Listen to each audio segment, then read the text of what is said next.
Hello. So I'm very happy to be here with you today in our webinars series of Women on Board. And today Anne Frank is going to be the host and the moderator of our panel. So let's start with a couple of slides that I'd like to share with you about our webinar series and our work on the Women Leadership Forum of P&G Alumni. So I really want to welcome all of you. We had very high subscription to this webinar today, and I'm sure that you will really enjoy it very much and learn from it a lot. So my name is Rebecca Keat, and I'm part of the Women Leadership Forum board and leading the board program for women that we will also launch in Berlin conference quite officially. So in the next slide, I'd like to share with you our vision of the P&G Women Alumni Forum. It's actually a forum, a women leadership forum that is created by P&Gers for P&Gers. And our vision is to be the most impactful and empowering professional women leadership network in the world, grounded in P&G values. So this is really something that we all share, the P&G values. This is something that makes us all feel like family whenever we meet, wherever we meet. And today is a very, very multinational audience, just like P&G, from all over the world. It can be from North America and from Western Europe and even from Far East and Middle East. So we're very, very lucky to have each other, and we can really create a very impactful network. Our mission is the Women's Leadership Forum Network fosters opportunities and enables impact for P&G women alumni worldwide. So through our activities, we are really fostering opportunities, leveraging the network, but everything is really in order to have an impact and to be in action. And this is also what you see in my background, impactful leadership in action. This is something that we really want to nurture and empower. So the key focus areas for 2025 are actually three very, very clear and very simple areas. One, we nurture leadership, and we have a great coaching program that is going on and that is very much successful in enabling people to fulfill their potential and to get to the next level. Two, we enable meaningful connections, and we do this through our yearly communication plan, and you'll also see it in Berlin conference this June. Three, we advance women professional journey with our board program. The webinar series is part of this, and our board program, I will present it in the next slide. So our board program is something new that we have started, and that is about creating a dynamic platform for experienced P&G leaders, alumni, board-seeking women, and available positions on board. So our goals are to enable the placement of women from the P&G network into board positions. We know that we really have well-rounded profiles that have great business experience, great international experience, a lot of marketing, strategy, finance, logistics, every area and aspect of the business. So it can also help boards to get the best candidates in the market and to help companies to bring more diversity to their leadership, diversity of gender, but also diversity of thoughts and diversity of experiences. And to drive women in different types of boards, including NGOs or startups or private companies, public corporations, large enterprises, and SMBs. So we really want to see us everywhere. The next slide, I really want to share with you what we're going to have in Berlin. So I encourage you to come from the 12th to the 14th of June in Berlin conference that is around the subject of navigating through uncertainty. And, you know, this is exactly the topic of our times today all around the world. Uncertainty going on. It can be uncertain in terms of culture, economy, war, etc. And the Women Leadership Forum is going to host a special event at the Apollo Hall of the Opera from 4 to 6 p.m. With drinks and finger food, and it will really be something special about empowerment of women, and you can see the place that is really amazing, and I'm looking forward to see you there. And the next slide, which I believe is my last slide. Yes, it's about what we are today, the Women on Board webinar series. So this is actually our fourth webinar in this series, and the third of 2025. Last month, we had Deborah Bass hosting a very interesting panel about what our board actually looking for. And today we are going to talk more about the how. How are we going to get to these positions? And we will have in this series insights from board members, chairpersons, and headhunters, practical workshops on board roles, representations from all across the board, and perspective from global organization and male allies. So I really think it's a great chance to learn, network, and prepare for our journey to the boardroom. And next is actually to hand it over to Anne Frank. Anne Frank is going to be our moderator for the panel today. She's the Chief Executive of the Chartered Management Institute. You see behind her, CMI, the UK's leading professional body for management and leadership, with an international member community of over 220,000. She started her career at P&G. Of course, she's a very proud P&G alumni, and has held senior executive positions at Mars, Boots, Yale, and BSI. Anne is an expert in management and leadership in the workplace and speaks frequently in the media. She's a regular columnist for the London Times. In 2020, she was awarded an OBE for services to workplace equality. She authored Create a Gender Balanced Workplace and the Financial Times Guide to Management. In 2023, she was awarded the inaugural MEMCOM Outstanding Contribution Award for her work in championing the membership sector. So I'm very proud to be your friend, Anne, and to pass it on to you for a very interesting webinar. Thank you. Thank you so much, Rebecca, for that very thorough and wonderful introduction about the program.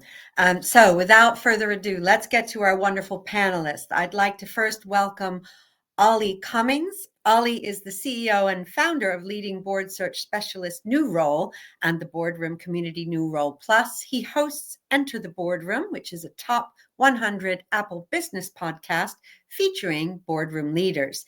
He's previously been a private equity investor, where he was the youngest ever partner, and also has a lot of NED experience on startups, private equity boards, and family-run businesses.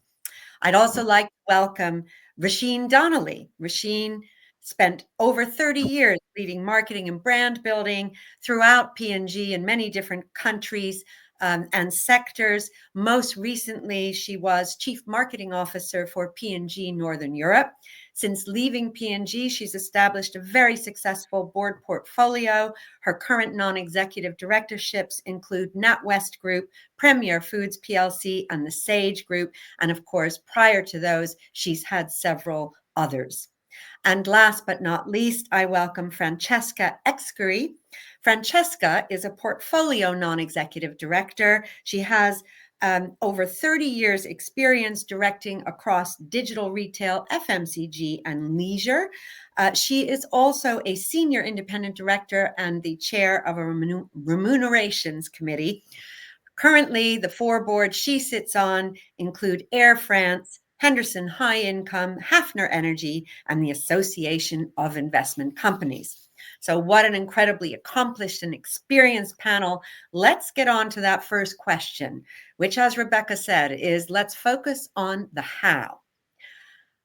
How do you go about getting your first board role? What advice would you give to our many participants who are just perhaps starting out on that journey? Maybe you can share some of your own stories about how you landed that all-important first role. Roisin, let's start with you. Thanks a lot, Anne. And my advice to everybody is start early.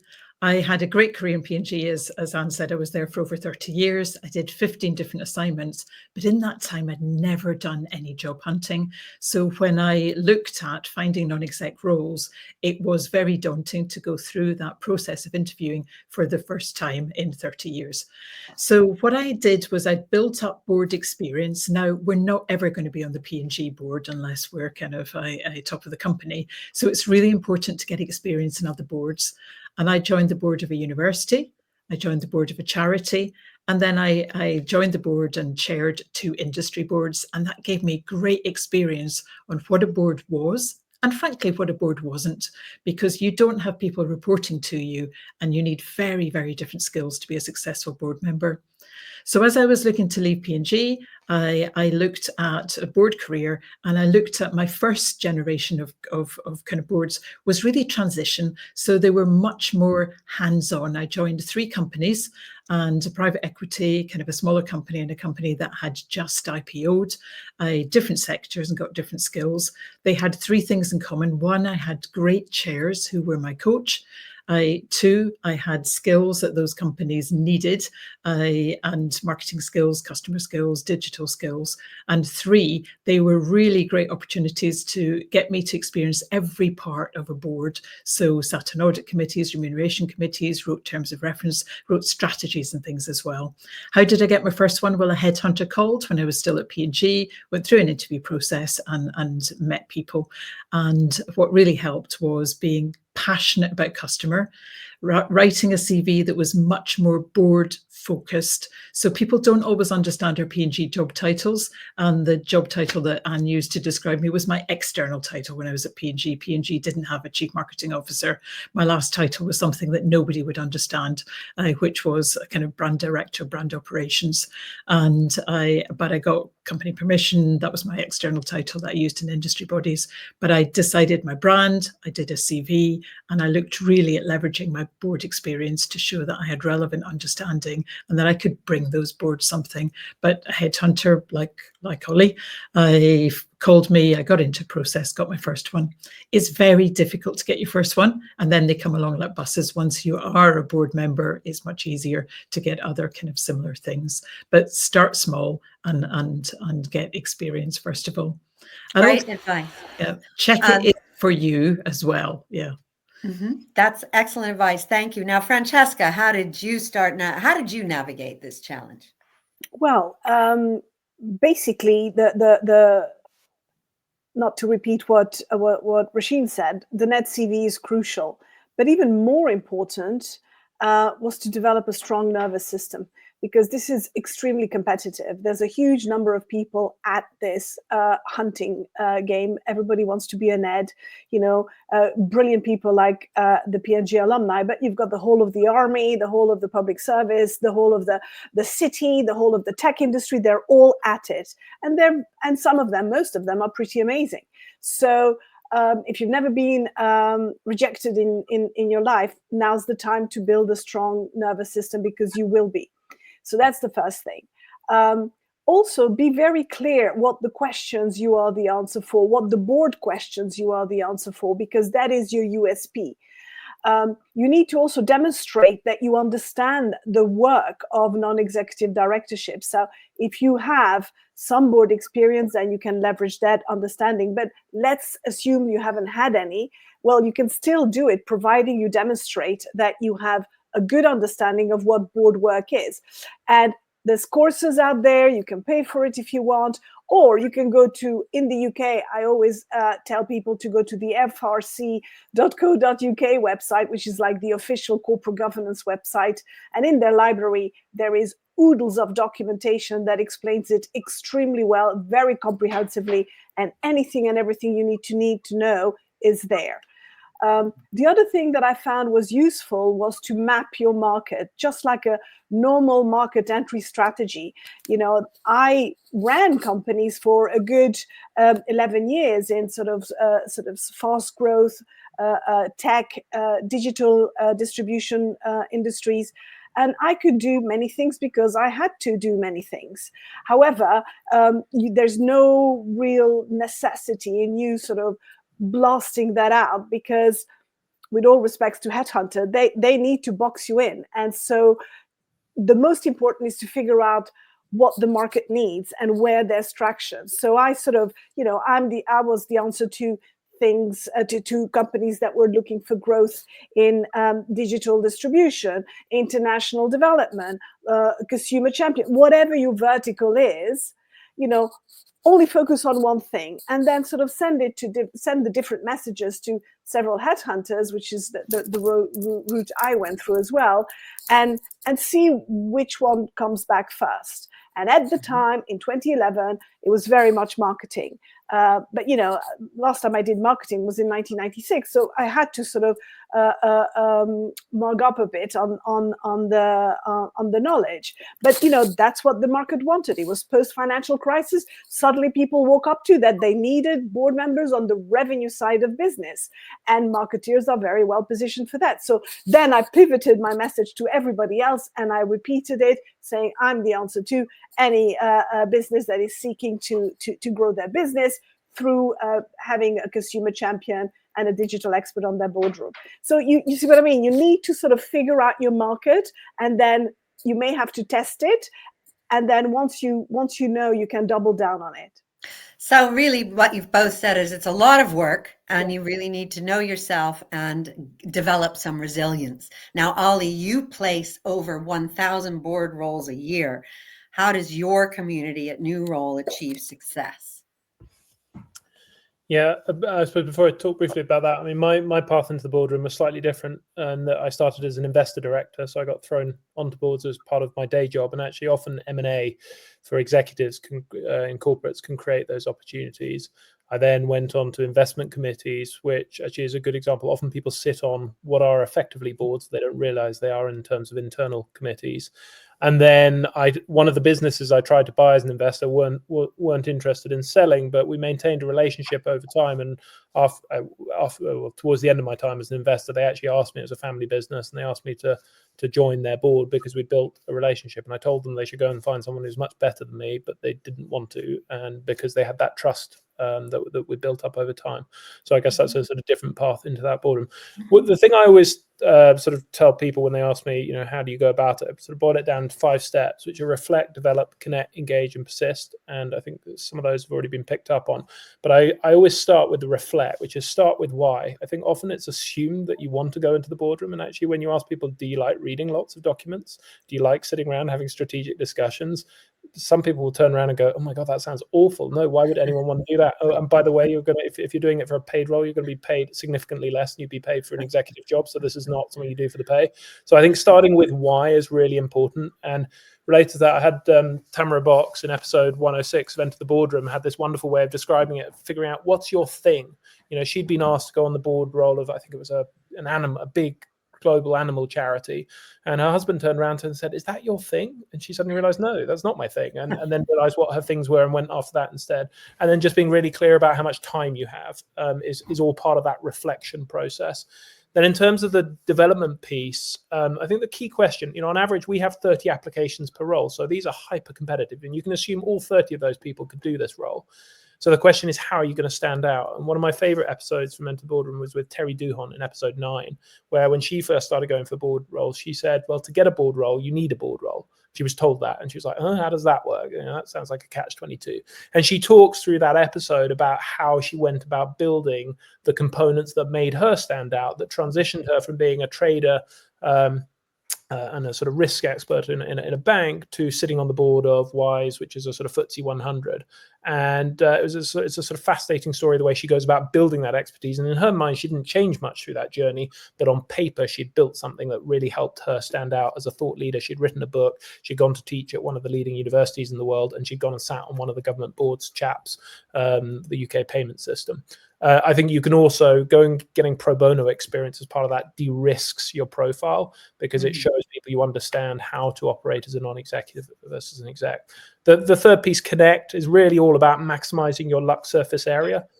Andrew Tyler in episode 58 was brilliant about this, the way he goes about structured networking, and you just got to do that. We built the whole NurolePlus offering to make that easier because it's miserable networking, but you've got to do it and maximize that luck surface area. And I see a lot of people getting board roles by just offering their services pro bono. It depends what sort of organizations you want to work for, but often in the SME space, the mid-cap space, you can go and do stuff for free.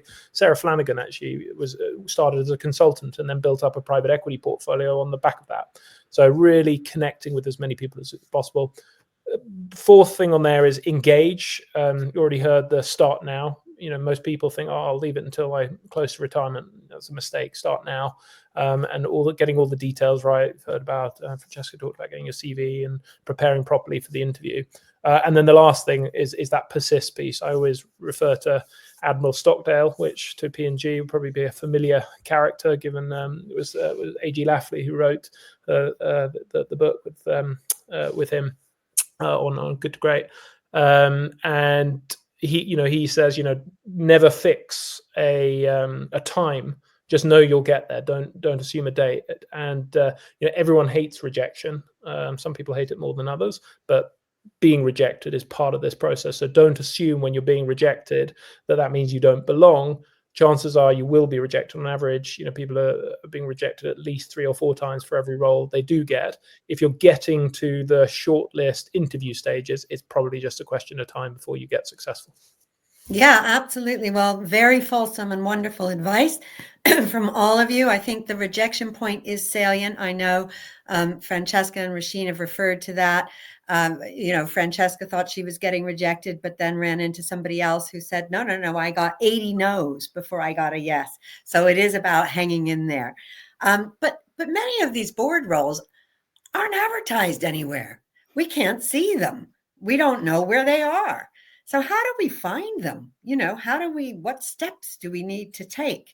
Francesca, you're quite good at this. What are your thoughts? So networking is very important. Even though I got them through headhunters, my network was the ones that reminded that I existed. And that's regardless of how well I knew these headhunters already.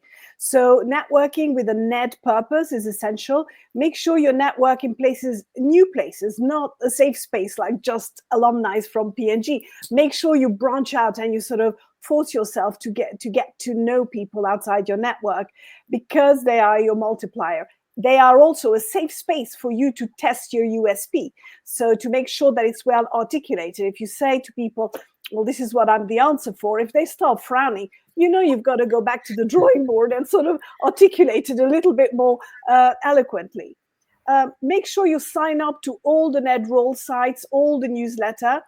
Part of what I've got at the end is a slide with all of those. In the UK, they're very relevant. Nurole, of course, is there, but there's many others. So then you start getting roles, getting access to them. You see where they are. You understand the vernacular. You understand the key skills that they are all looking for, and you can then use that to merchandise your experience and your CV, and demonstrate that you've got the evidence that you've got those particular skills on your CV. So it is quite important to at least see the roles, even if you don't apply to them.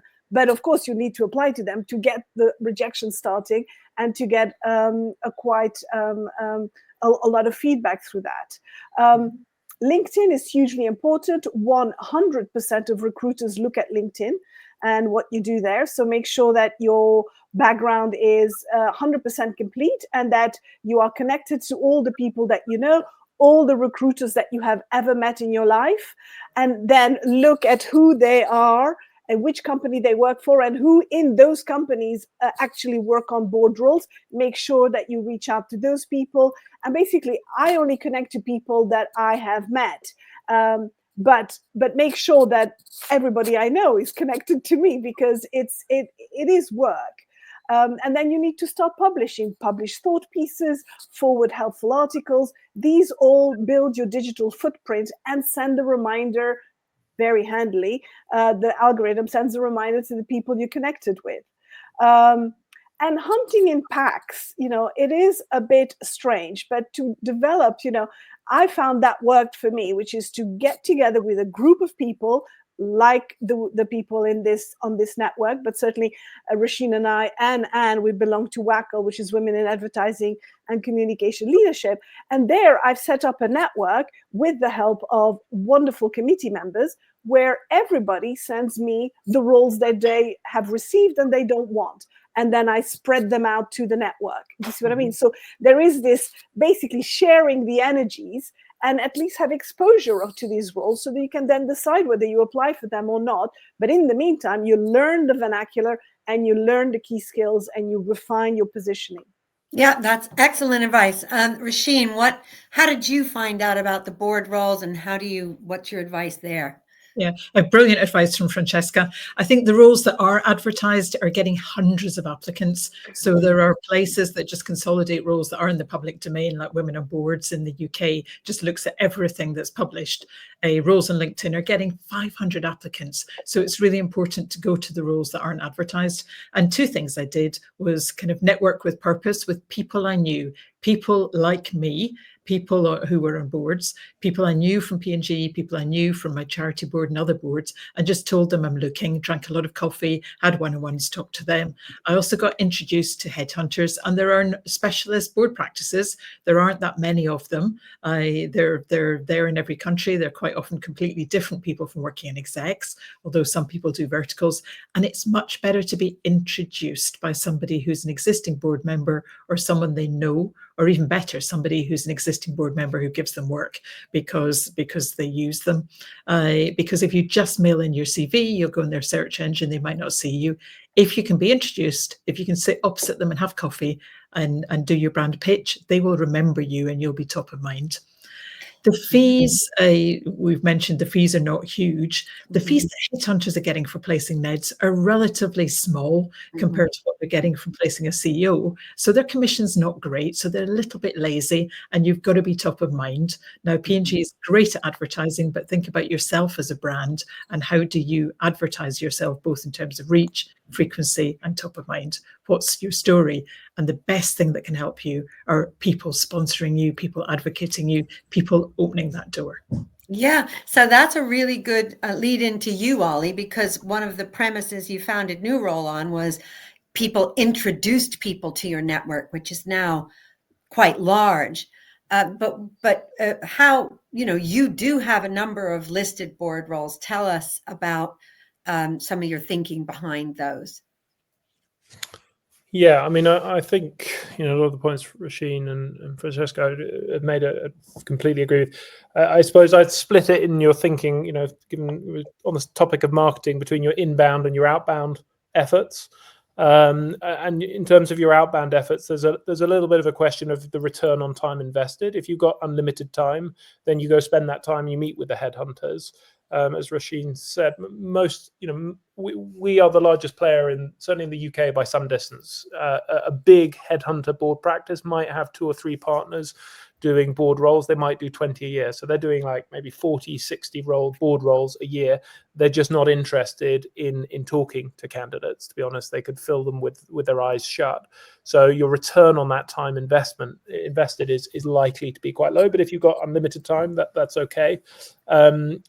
We reckon we're less than 1% of the roles in the UK on the platform at the moment. So we have the roles that are on the core Nurole site, and then in addition we have the roles that we have on the NurolePlus site, which is our sort of premium subscription offering, where we aggregate roles that we're not running on the platform. But even there, we think we're less than 1%. So most of those roles are still going through word of mouth, and it really comes back to, we'd like to change that, but for now, while that is still the case, the importance of your what Isabel Fernandez Mateo talked about in episode 87, so your sort of weak ties versus your strong ties. The opportunities often come from those distant members of your network rather than necessarily your biggest supporters. So really investing in that breadth of your network is absolutely critical.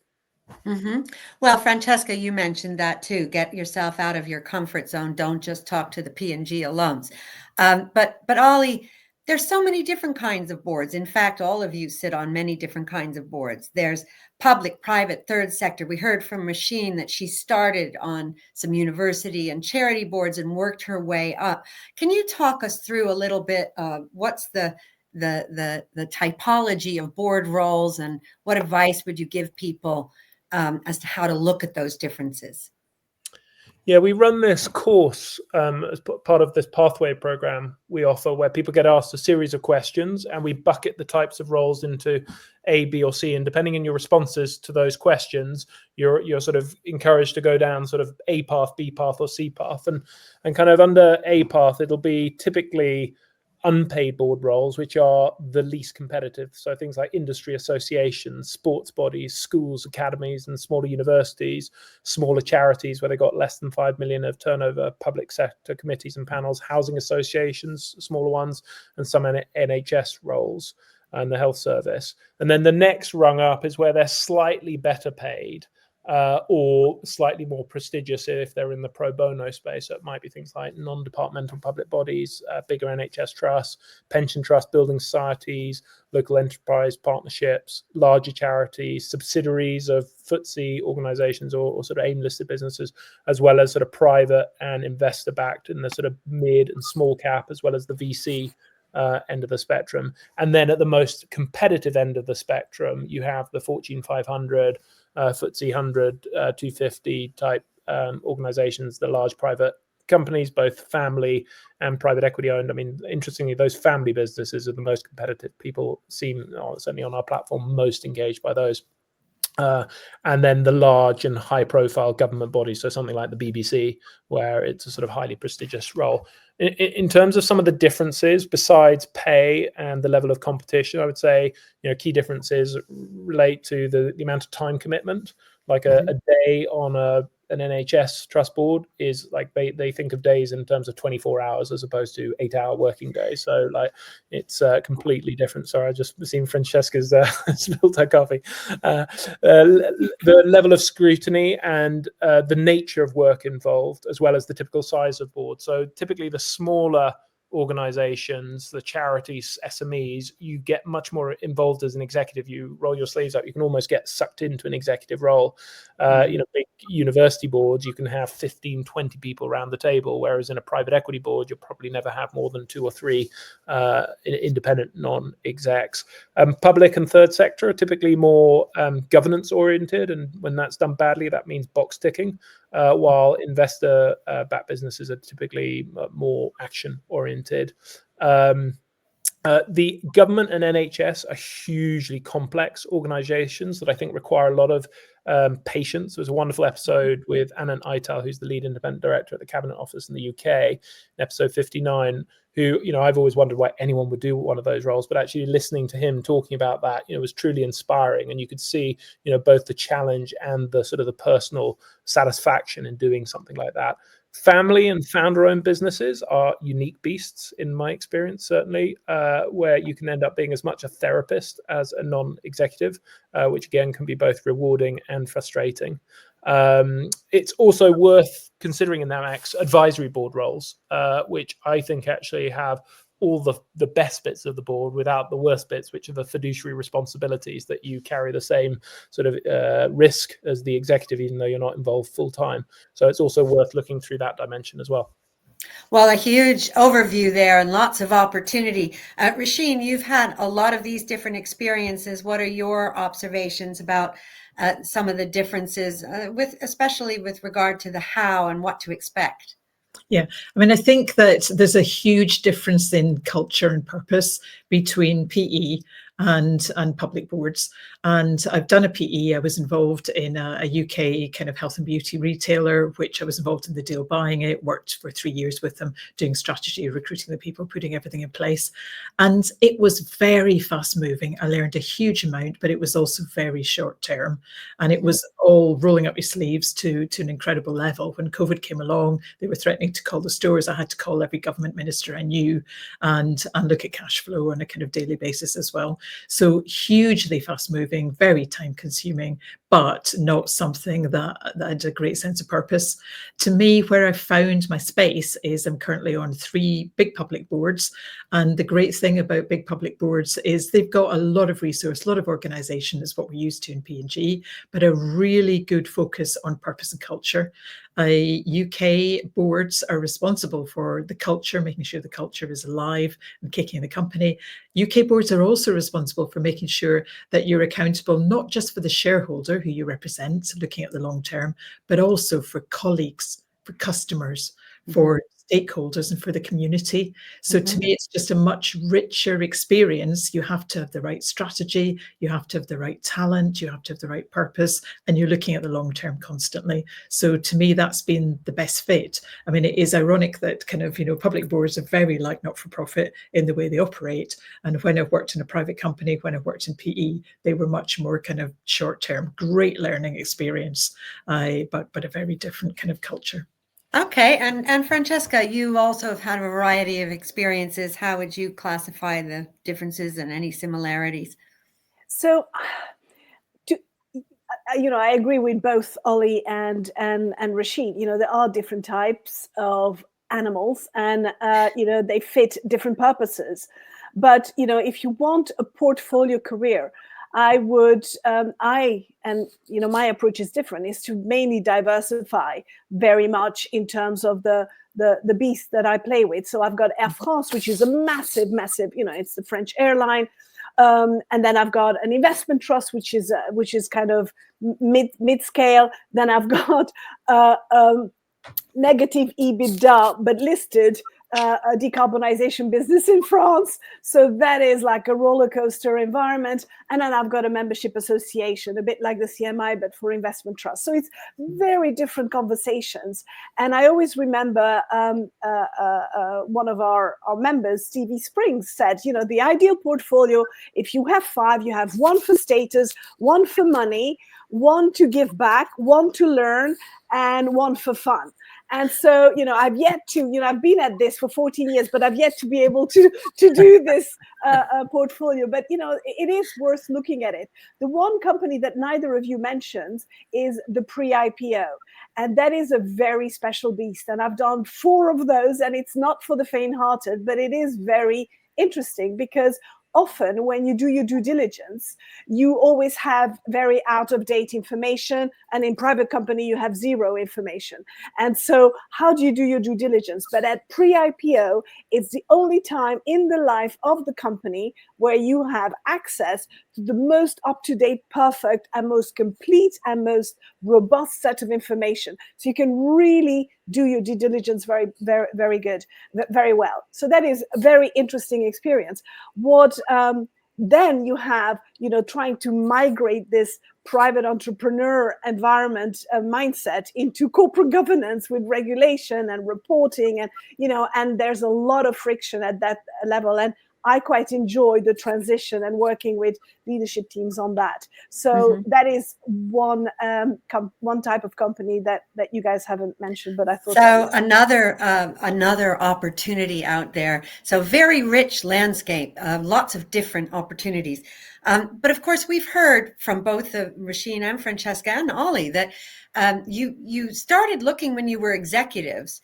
Now, Rasheen and Francesca, you are full-time portfolio. We have discussed in the past, generally speaking, are there some kinds of boards that prefer working executives versus those who are no longer working executives but are non-execs? Maybe start with Rasheen, because both you and Francesca are non-execs. What do you think? The board needs both, but I think there are 2 reasons why they prefer a current exec. And that's, first of all, because, and when they say current exec, they really mean CEO or CFO of the total company. But one of the things is they want those skills.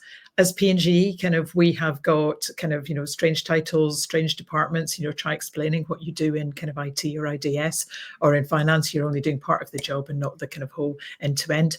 But you've got the sort of skills that a CEO or a CFO will have.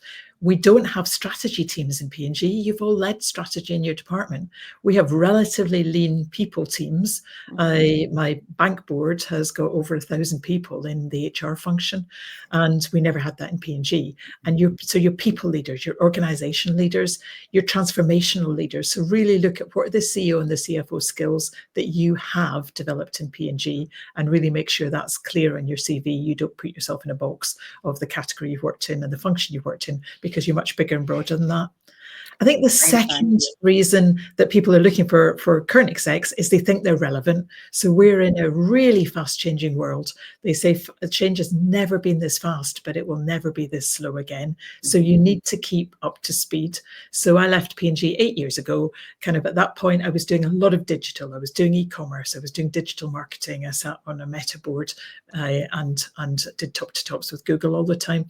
So I've joined an industry board where I absolutely keep up to date. I sit in a board with the 25 biggest sellers of digital advertising. So we've got Google and Meta, Snap, X on the board, as well as Amazon, kind of Tesco Retail and so forth. And I keep up to speed. So I immerse myself in all the training. I'm doing a lot of AI training right now. So I'm still understanding what is a really fast changing landscape. You can't leave your exec role and hang up your skates and expect to be relevant 10 years later. You've got to keep working at it. But there's lots and lots of ways to do that today. Yeah, that is excellent advice, and very, very impressive, keeping up to date. Francesca, what's your view?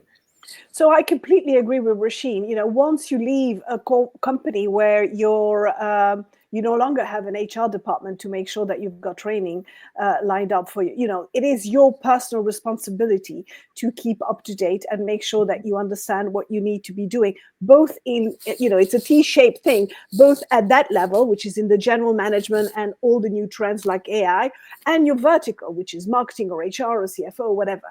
And you just, it's your responsibility to keep up to date. But back to your question as to, you know, what's best, you know, sort of an experienced NED or a recent exec. Well, you're right, you need both, but the majority of board members are, you know, sort of career non-execs. You know, that's the population. Having said that, they will, and they do that because it's safe. It's safe to hire somebody who's already been a non-exec, but they will make an exception, and that's for a recent executive, because the fact that your recent executive experience will be useful, because it de-risks and it brings lived experience into this boardroom where the majority of the members have been out of executive work for many years. And so it is worth trying, whether, you know, you're just about to start your NED career, but leverage your executive skills. Yeah, excellent advice. Well, Ollie, I'm sure you have both career non-execs and execs in your network. What differences do you see? So I fully agree with the points that have already been made. I think people are often talking about, I mean, there's room for both. People are often focused most on that recency of experience and the currency of their experience. They don't want someone who's been out of the workforce for 20 years. One of the benefits I sometimes hear board members talking about of having execs on their board and chairs talking about is that they're forced to focus because of the time constraints. So they don't bog the board down with detail that sometimes non-execs who have more time can do. It's also easier for a board to get a handle on what an exec has done and what they will bring. Whereas because a non-exec is part of a collective, it can sometimes be harder to get that handle on what's the specific value they will bring to the board. So that's the advantages of the exec. The advantages of the non-exec, I think, you know, it's obviously that bringing that portfolio perspective. They can cross-reference, that they have the time to invest. So I did a podcast recently with a private equity portfolio manager who has 250 non-execs that they manage, and said that is one of the two things that is the single biggest predictors of success, is how much time people are investing in the role. And as a non-exec, you can do that. And there's some interesting data actually that shows execs with more than one non-executive role tend to start underperforming in their executive role. It depends a little bit on the stage that the company's at, and the data's not entirely uncontroversial, but certainly there is a suggestion of that. Non-execs obviously understand the non-executive role, but you can get an exec who's done a non-exec who's done that. The advantage of the non-execs is also that they've scratched the executive itch, especially you'll hear that from chairs often. When they get someone on their board who still actually wants to be an exec, that can be a real pain. Whereas not people who've gone non-exec have decided, that's not for me anymore, and they're quite happy to step back. You don't have the conflicts of an executive role, especially those, in certain types of organizations. It can be very difficult if you've got an executive role.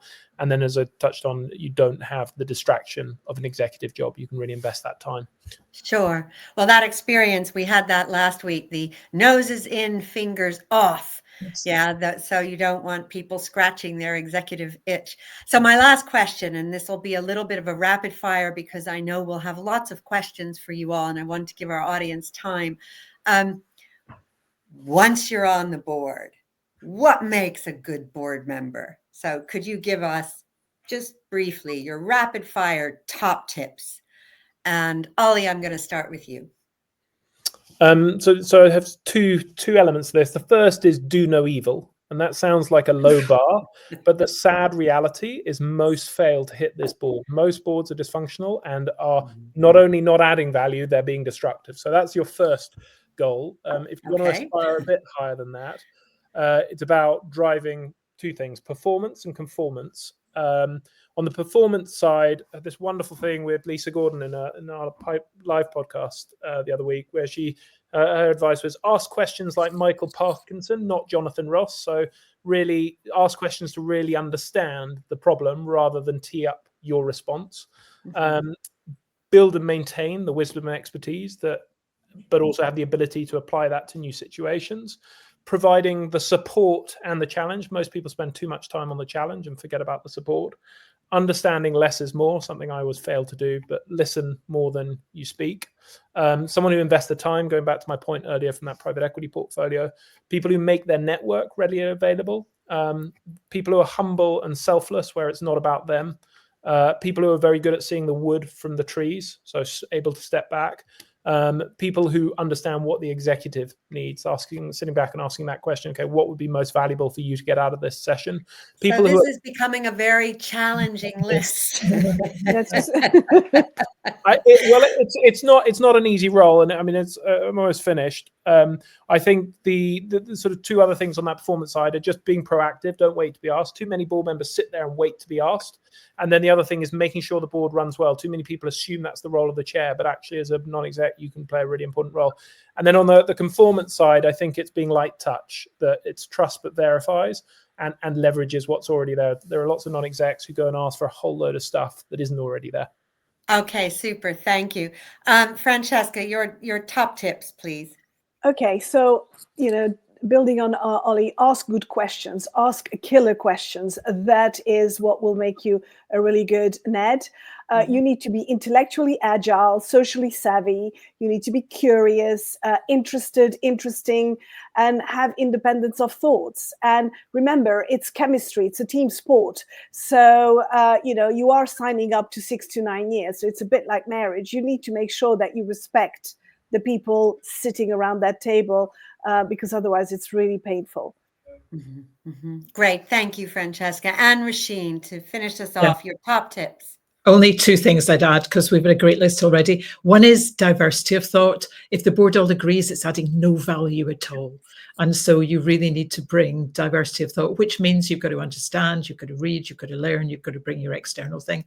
And then the other thing, which isn't always in the boardroom, sometimes it's before and after meetings, is coaching. It's a lonely job being a CEO, and every board member and every board I'm on, I am a coach. And I spend a lot of time really, really kind of coaching the executives to be their best, helping them develop, helping them with adversity, helping them take tough decisions and help them go into the unknown. So every board member is also kind of an exceptional coach.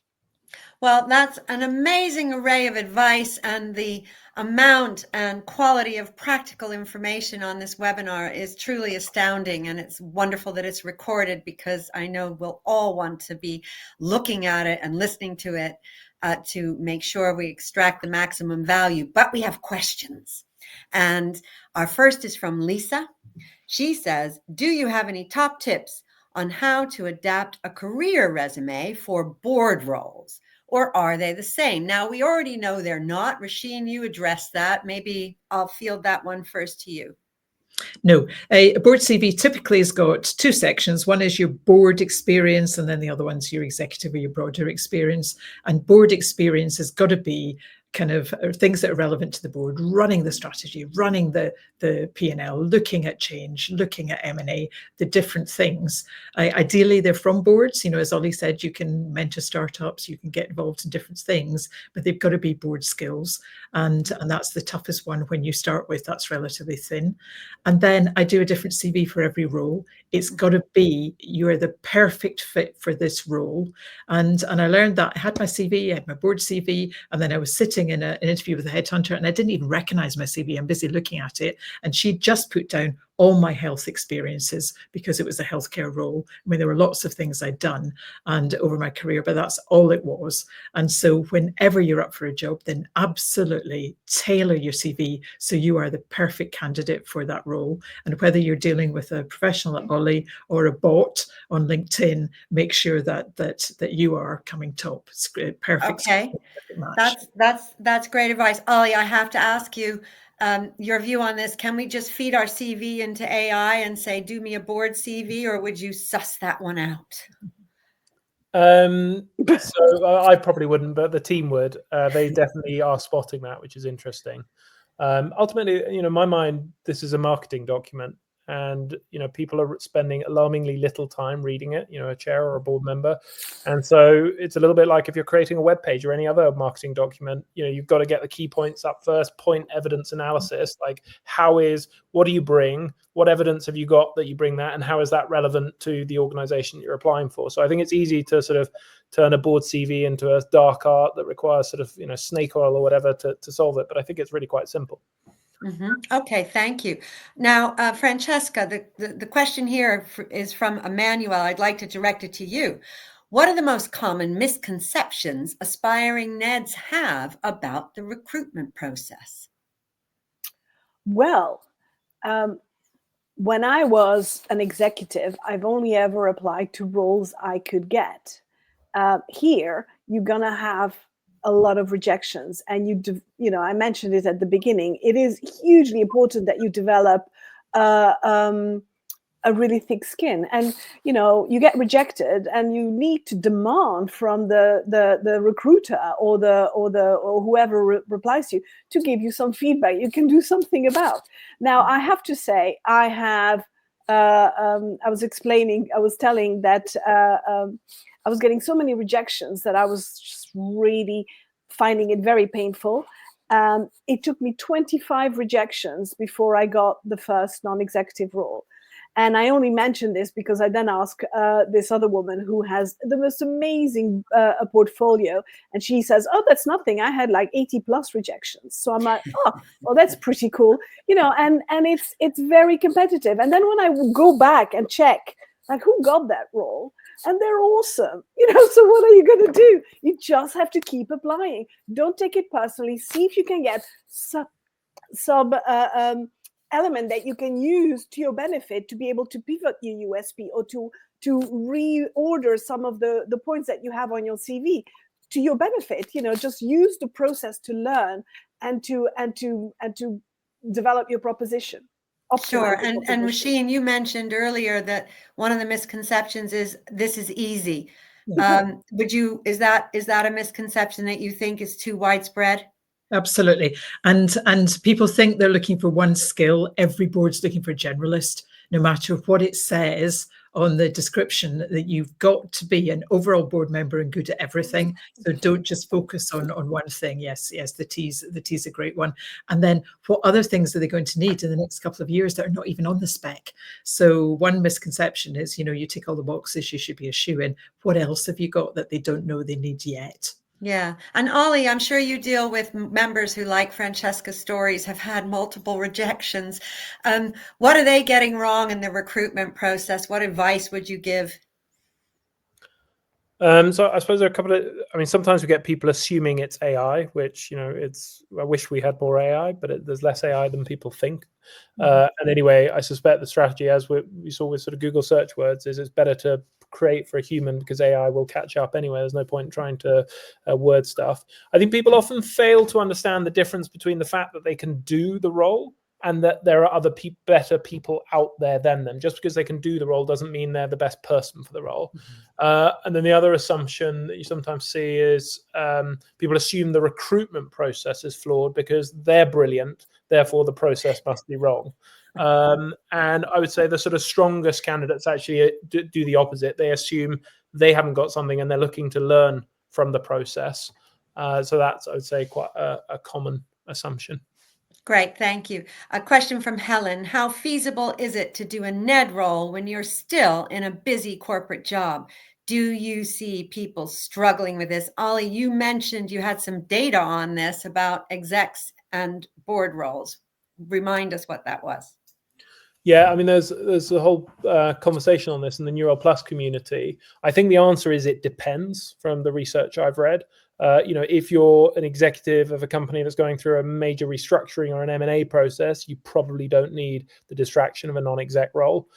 If you're sort of cruising market leader, you've been in place for sort of 10 years, then actually it might be enhancing to what you do. But certainly I would counsel people against doing more than one, although the proxies allow you to do 2 to 3. Sure. And Francesca, have you seen people that on the boards you're on in busy exec roles struggling to participate and contribute well? No, not really. I mean, a lot of what goes on the board is very dependent on the quality of the chair. So, if you are going to choose a board and you have the luxury to choose a board, choose one with a really good chair. But no, I mean, the contribution is not any harder for somebody who's got an executive role. But I agree with Ollie. I think one non-executive role at the same time as the exec role is completely fine. And even if at the beginning you thought that you couldn't do it, you actually can. Many people do. And it's very good for both the company where you work as an executive and the non-executive board position. So it is, I would not hold back on that because you only can do one well. I would be careful which one you choose because it needs to be good. It needs to be worthwhile. But definitely, if you can and you have the opportunity, especially because it's so competitive, I would go for it. Okay, thank you. I'm going to end on this last question because of our audience. It's P&G alums. So Rasheen, for you, why do P&G alums make good board members, and are there any watch-outs? I mean, I think the 3 things that P&G bring are kind of great leadership, no matter what function you are, no matter what level you are. You were recruited because you were a great leader. And leadership is having an idea, kind of getting people to follow you and making it happen.